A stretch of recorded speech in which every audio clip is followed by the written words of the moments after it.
Bon, petite visite de la chambre d'hôtel du coup à Okayama, c'est parti. Donc vous voyez que ici c'est la salle principale avec un lit qu'on peut déplier, une télé. Franchement la télévision au Japon est incroyable. Et du coup on enchaîne, tac, c'est le couloir. Et en fait il y a un lit. Ici, il y a un lit qui est caché carrément. Un lit dans le placard. Lit placard carrément, incroyable. Tac. Et on continue. À gauche, il y a la cuisine. À gauche, cuisine. Tac. Bon, bah, de toute façon, on n'utilise pas. Ça, on n'utilise pas ça. Ensuite, on a les toilettes japonaises, comme d'hab, avec les touches et tout à côté. Petit tips. Des fois, vous pouvez chercher tout ce qui est pour fermer les portes. Et en fait, les trucs pour fermer les portes, ils sont en haut. Soit c'est des gros boutons comme ça, ou soit c'est des petits trucs assez cachés, même dans la poignée des fois aussi. Donc si vous cherchez, c'est vraiment soit en haut, soit dans la poignée. Tac.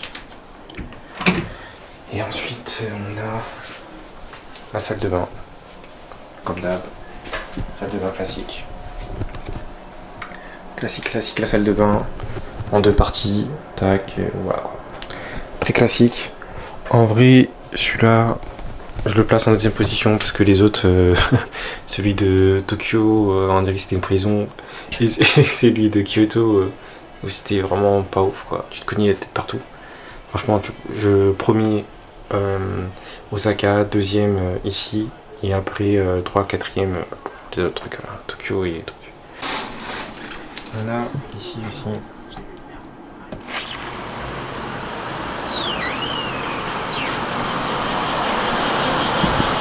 une petite vue.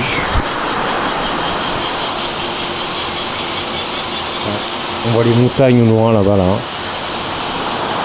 Voilà, Okayama.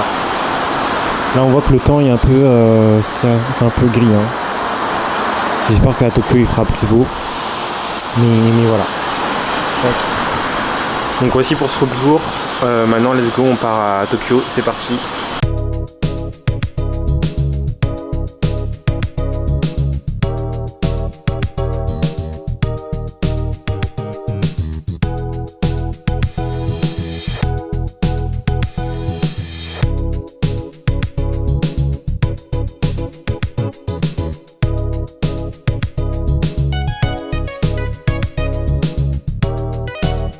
Du coup on est arrivé au logement là et ce qui est marrant c'est que dans la rue là actuellement il y a une petite fête de quartier je suppose et il y a plein de petits stands de street food et tout, donc on va tester ça.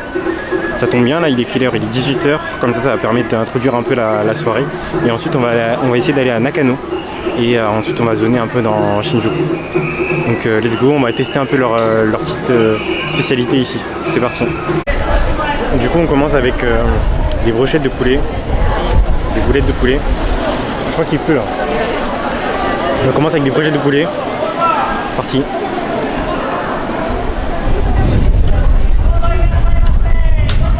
C'est classique mais c'est bon.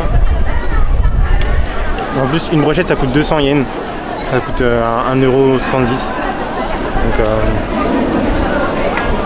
Donc voilà, c'est validé hein. Un petit 10 sur 10. Let's go, on continue. Bon du coup on enchaîne sur du poulet frit, je sais pas.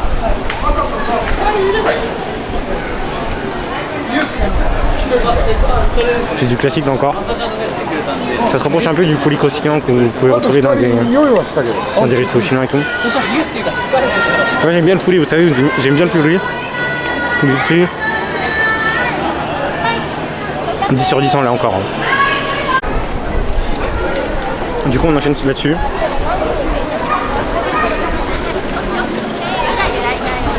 En vrai c'est des gyoza longs quoi. Gyoza poulet. Moi ce qui me gêne là-dessus c'est la cuisson plutôt. C'est un peu un goût de brûlé des fois. Mais bon. Dedans c'est pas forcément bien garni. Hein.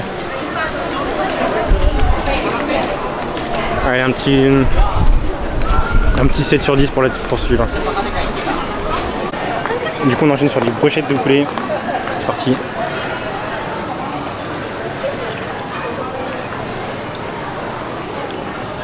Là encore c'est du classique. C'est du poulet avec de la sauce soja autour je crois. Et c'est extrêmement salé, moi j'aime bien. Et les oignons là, on sent bien le goût de fumée. En fait vous avez pas vu mais c'était voilà, c'est au barbecue quoi. Donc c'est validé. Moi j'aime bien. Petit 10 sur 10.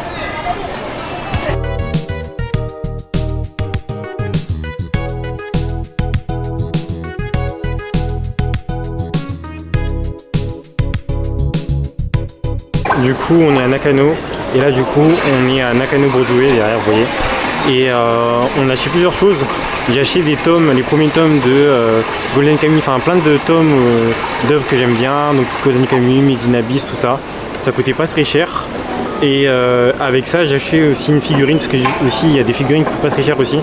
Donc une petite figurine de Sugimoto l'immortel dans Golden Kamuy qui m'a même pas coûté 6 €. Donc voilà. On m'a conseillé fortement de venir ici pour acheter tout ce qui est manga, figurines, tout ça. Donc c'est pour ça que je suis là. Et je pense que ça fait je pense qu'il y a un bon rapport qualité-prix. Donc j'ai acheté je crois 6 tomes ou 7 tomes je sais plus. Et en tout j'en ai eu pour 15 €. Donc voilà. Donc je pense que c'est imbattable.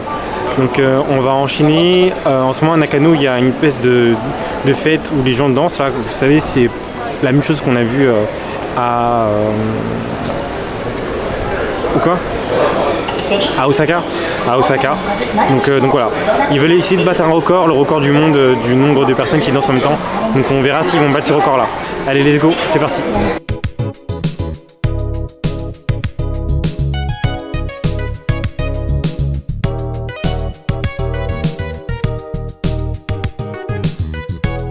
Bon, du coup on est arrivé à la fin, il est quelle heure? Il est 20 h pile. Et donc là il reste plus qu'1 heure.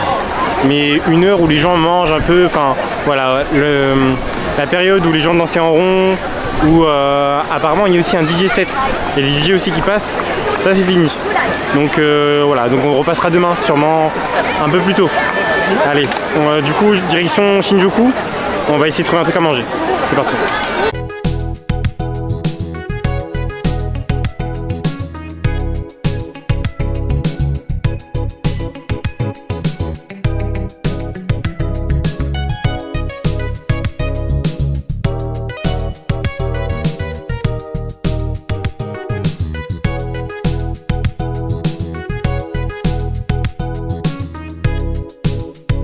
Bon, du coup on est toujours à Shinjuku et on est rentré dans un petit resto, là, il est 21h30, on est resté dans un petit resto pour manger rapidement. Donc comme d'hab là, donc un tonkatsu de porc, riz, chou, petit miso et ça je sais pas ce que c'est. À mon avis ça va être un classique mais sauf que j'ai jamais goûté encore avec cette sauce là. Apparemment c'est sauce okonomiyaki je sais pas. On va voir, on va goûter ça. Bon, petite mise à jour. La sauce était un peu trop sucrée. La sauce trop sucrée, donc j'ai pas trop aimé la sauce. Franchement, sans sauce, c'était mieux. À Odaiba, c'est le meilleur tonkatsu que j'ai pu goûter. Là, c'est la sauce un peu dégueulasse, quoi.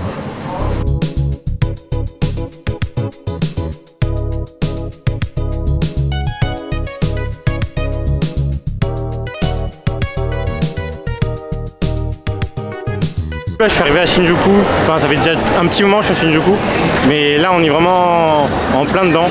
Vous voyez, il y a plein d'écrans partout. Genre, bon du coup moi j'ai fait que Shibuya et j'ai fait Shinjuku 2 jours. Je trouve que c'est beaucoup plus impressionnant que Shibuya. Mais c'est incroyable. Les écrans et tout, genre je suis déstabilisé, je sais pas, j'arrive pas à me repérer et tout. Et voilà. Donc du coup entre temps on est passé dans le petit chemin là au Moide Yokosho là. Il y a deux allées là qui sont assez touristiques. Parce qu'en fait ça fait un petit voilà des petits allées où il y a des petits restaurants à droite à gauche. Donc il y a Omoide Yokosho et le Golden Kai. Donc Golden Kai on va aller tout de suite. Mais justement là je voulais vous faire profiter un peu de l'ambiance un peu de cette place. Allez let's go, on continue.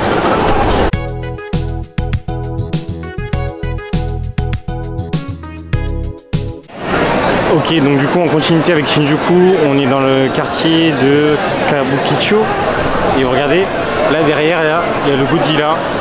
Où, je pense que vous savez, mais du coup en fait à Kabukicho, là ici tout en haut du truc, il y a le Godzilla. Godzilla, sûrement vous avez déjà vu des films avec Godzilla, tout ça, vous connaissez. Et peut-être qu'un après-midi, on va y aller pour le voir de jour. Et normalement, il crache de l'eau. Il crache de l'eau. Donc là, on voit pas trop bien, mais de jour, on le voit mieux. Donc voilà. Donc vous voyez, Kabukicho, c'est le quartier un peu chaud de Tokyo. Et chaud, vraiment chaud. Et bon, on verra comment ça va se passer, mais normalement, on va pas rester là. On va pas rester là. Allez, on continue.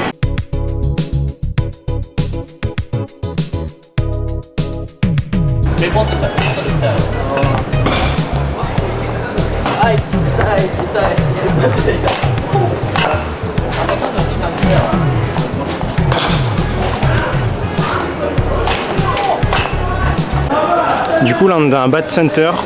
Vous savez ici le sport national c'est le baseball.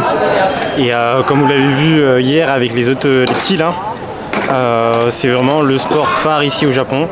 Et je sais pas si vous savez mais du coup le Japon est champion du monde de baseball devant les États-Unis. Donc ça prouve un peu l'engouement qu'il y a derrière ce sport. Et donc voilà, il y a plusieurs stands de tir comme ça au sein du Japon. Et ça coûte pas très cher, ça coûte 300 yens, 20 coups je crois, 30 coups. Donc franchement on peut bien s'amuser. Je sais pas si vous avez vu mes performances un peu, mais j'ai réussi à toucher. Je pensais que je pouvais pas toucher les balles, mais j'en ai réussi à toucher, j'en ai fait quelques home runs et tout. Donc en vrai c'est très sympa. C'est très sympa. Donc il y a plusieurs niveaux de difficulté, ça va du 70 km/h à du tout au fond là-bas à du 100, 130, 120. Donc là pour l'instant on a fait 80 et 70 km/h. Je verrai si je fais les plus vite. Et voilà. Donc let's go, c'est parti. Du coup c'est bon, là on part de Shinjuku. En passant on est parti dans un truc d'arcade, la Taito Station. On a perdu, on n'a rien gagné. On a joué, vous savez, le truc de crochet là pour avoir les figurines et tout. On n'a rien gagné, mais bon. Donc en conclusion, Shinjuku et surtout Roppongi, Kabukicho juste à côté, c'est des quartiers assez chauds, faut que vous fassiez attention. Faites attention, en plus il y a des messages qui sont passés par la police du quartier, dans les microphones, qui dit ouais faites attention, il y a des rabatteurs, faut pas les suivre. Si vous allez dans un bar, faut que vous sachiez que c'est un bon bar et tout. Et voilà, pas suivre les gens. Donc faites attention à vous, pardon. Et voilà. Bon, c'est un petit vlog aujourd'hui, hein, il s'est pas passé grand chose. Parce que du coup, il y a eu l'escale de Osaka, de Okayama jusqu'à Tokyo, donc qui a duré assez longtemps. Le voyage qui a duré assez longtemps, donc c'est normal qu'il ne s'est pas passé grand chose. Mais voilà, donc si vous avez aimé la vidéo, partagez, likez, commentez, vous savez. Et du coup on se retrouve demain. Demain ça va être une journée shopping. Donc voilà, allez, ciao, à plus.